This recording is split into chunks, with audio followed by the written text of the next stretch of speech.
இன்னும் அவனே உங்களுக்கு செவிப்புலனையும் பார்வைகளையும் இருதயங்களையும் படைத்தவன். மிக குறைவாகவே அவனுக்கு நீங்கள் நன்றி செலுத்துகிறீர்கள். இன்னும் அவனே உங்களுக்கு செவிப்புலனையும் பார்வைகளையும் இதயங்களையும் படைத்துட்டு இருக்கான். ஒவ்வொரு நாளும் மிக குறைவாக நன்றி செலுத்துறீங்க. கஸ்டமர் மட்டும் இறைவன் கூப்பிடுறீங்க, மற்றதை நான் மறந்துடுறீங்க. மனைச்சாரி பொருள் பக்கம் போயிருக்கீங்க. அடுத்தவங்களை பற்றி குற்றங்களை பேச ஆரம்பிச்சிடுறோம். பழிவாங்க துடிக்கிறோம். எண்ணங்களும் பேச்சுகளும் செயல்களும் அப்படி உணர்ச்சியில் ஆயிரும். நீங்கள் மிக குறைவாக நன்றி செலுத்துகிறீர்கள். நம்ம மனிதன் மகா நட்டிக்கிட்டு இருக்கிறான் அவனை மறக்கும் பொழுது. அதனால் எப்பயுமே என்னுடைய எண்ணங்களும் என்னுடைய பேச்சுக்களும் என்னுடைய செயல்களும் பாரு உனக்கு பொறுத்தமா அமைதியுமே உன்னை மறந்துவிட்டு ஆயிடக்கூடாது, என்னை பொருள் விட்டுறாத, என்னையும் குடும்பத்தாரையும் என்னுடைய சமுதாயத்தையும் நீ உன் பொருள் வச்சுக்கிறவனே. நாங்கள் எல்லாரும் பலவீனமாக இருக்கிறோம், எல்லாரும் வழிதாரமாக இருக்கிறோம்.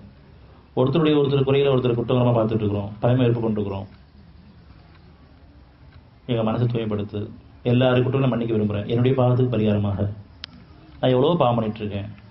நீ அழகான வாய்ப்பை ஏற்படுத்தி கொடுத்துட்டு இருக்க. மன்னிக்கிறதுக்கும் பொறுத்துக்கிறதுக்கும் சகிச்சுக்கிறதுக்கும் இறக்கப்படுறதுக்கும் குறைகளுக்காக நிறைய தேடுறதுக்கும் நீ வாய்ப்பை ஏற்படுத்திட்டே இருக்க. நான் தவற விட்டே இருக்கிறேனே. எல்லாருடைய குறைகளையும் பொறுத்து வச்சு மன்னிச்சு உனக்கு பொருத்தமாக வாழ விரும்புகிறேன், உன் பக்கம் திரும்புகிறேன் அப்படிங்கிற பிரார்த்தனையாக வைக்கும்போது இன்னும் உனக்கு லேசான வாழ்க்கை, சுகமான வாழ்க்கை, பாதுகாக்கப்பட்ட வாழ்க்கை. பொருள் நான் நினைச்சிடக்கூடாது, பொருள் கூட பெருமை கூட்டாது. அதில் கொண்டும் பொருள் நான் பெருமை நீ பார்த்துக்கோ. இது ஒரு பிரார்த்தனையாக அமைட்டும்.